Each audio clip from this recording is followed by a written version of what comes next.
힐링 가족 여러분 안녕하세요. 25년 1월 3일 미국 증시 브리핑입니다. S&P 500과 나스닥은 지난해 말부터 5거래일 연속이나 하락했습니다. 지난해 4월 이후 가장 긴 연속 하락인데요. 다우지수는 오늘 전장보다 0.36% 떨어진 42,392에 거래를 마감했습니다. S&P 500 지수는 0.22% 밀린 5,868을 기록했고 나스닥 종합지수는 0.16% 내린 19,280에 장을 마감했습니다. 필라델피아 반도체 지수는 상승했는데요. 0.83% 오른 5,021을 기록했고 AI 반도체 지수는 1.29% 상승한 1,154를 기록했습니다. 한편 오늘 5거래일 연속 하락으로 월가의 공포지수로 불리는 시카고 옵션 거래소의 변동성 지수 VIX는 전장보다 3.8% 오른 18.01을 기록했습니다. 오늘 대형 기술주들의 종목 흐름은 완전히 엇갈렸는데요.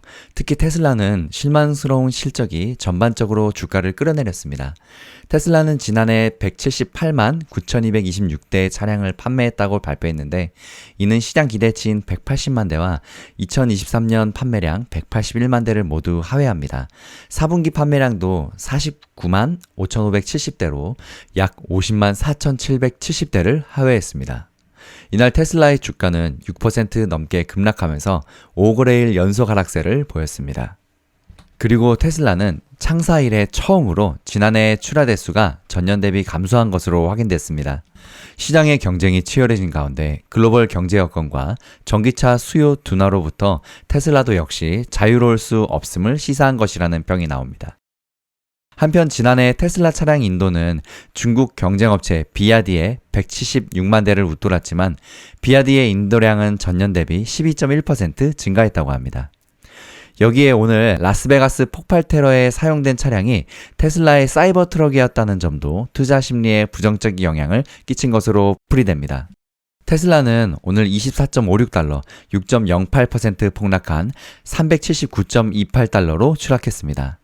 테슬라는 지난 26일 이후 거래일 기준으로 닷새를 내리 하락하면서 18% 가까이 폭락했습니다.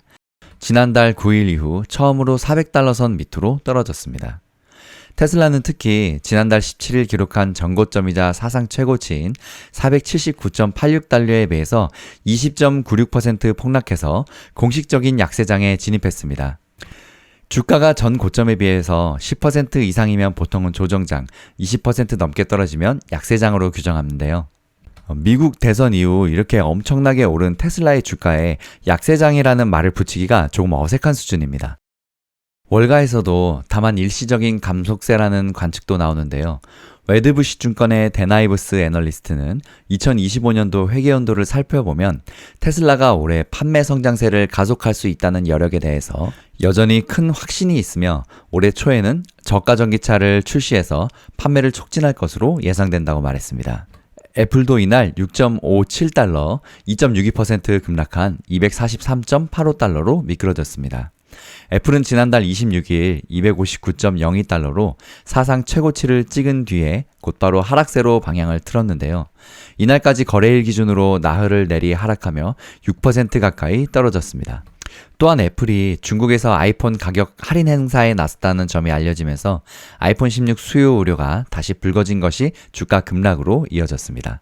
투자은행 UBS에 따르면 애플 아이폰은 지난해 11월 미국, 유럽, 중국 등 애플 상위 1, 2, 3위 시장에서 모두 하락했는데요.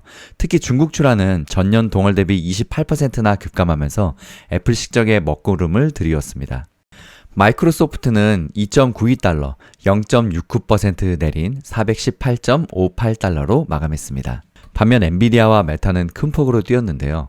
엔비디아는 2.99% 급등한 138.31달러, 메타는 2.34% 뛴 599.24달러로 올라섰습니다. 아마존도 0.38% 상승한 220.22달러에 마감했고 알파벳은 0.07% 살짝 밀린 189.43달러로 장을 마쳤습니다. 오늘 인공지능 선두주자 엔비디아는 강세가 지속될 징후를 보이고 있다는 투자은행 룹캐피털 호평에 힘입었는데요. 경쟁이 심화되기는 하지만 엔비디아는 엔비디아라는 겁니다. 반도체 시장의 90%를 아직까지 지배하고 있고 올해 매출도 2천억 달러로 예상돼서 지난해보다 50% 넘는 높은 성장세를 보일 것으로 기대를 모으고 있는데요. 매출과 순이익 증가율이 모두 40%를 넘는 회사는 배트맨 8 종목 중에 엔비디아가 유일합니다. 또한 젠슨항 최고 경영자가 오는 6일 세계 최대 가전 IT 정보기술 박람회인 라스베가스에서 열리는 CES 2025의 개막 전날 기조연설자에 나서면서 시장이 주목을 하고 있는 가운데 미국 투자은행 뱅크 오브 아메리카는 엔비디아를 올해 최고의 반도체 종목 중 하나로 꼽았습니다. 뱅크 오브 아메리카는 이날 엔비디아에 대한 낙관적인 입장을 견지하면서 투자 등급은 매수로 유지하고 목표 주가는 190달러로 제시했습니다. 한편 작년 한 해 배트맨 8종목은 평균 74%라는 경이적인 주가 상승률을 기록했는데요. 회사별로 보면 브로드컴이 146%, 애플이 29%, 테슬라 75%, 마이크로소프트는 15%, 메타 66%, 아마존 50%, 알파벳은 35%, 엔비디아는 무려 174% 올랐습니다. 주가가 작년에 이렇게 오름에 따라서 인공지능 AI 반도체 관련 대장주인 엔비디아의 지난해 경이적인 주가 급등 덕에 젠슨항 대표는 물론 이 회사의 이사진도 돈방석에 앉게 됐는데요. 블룸버그 통신이 집계 보도한 바에 따르면 젠슨항 엔비디아 대표 외에도 이 회사에서 이사로 근무하고 있는 이들 중 3명은 10억 달러, 하나로 약 1조 4,705억 원의 이상의 자산을 보유하게 됐다고 합니다. 젠슨항 대표는 지난해 순 자산이 703억 달러, 우리 돈으로 약 103조 3,902억 원 정도 늘어나면서 순 자산 규모가 1,140억 달러, 우리 돈으로 약 167조 5,914억 원으로 불었습니다. 젠슨항의 자산 규모는 세계 억만장자 순위 중에서 12위에 해당합니다. 여기에 마크 스티븐스, 텐치 콕스, 하비 존스 등 이사 3명이 10억 달러 이상의 자산을 보유하게 된 것으로 알려졌는데요.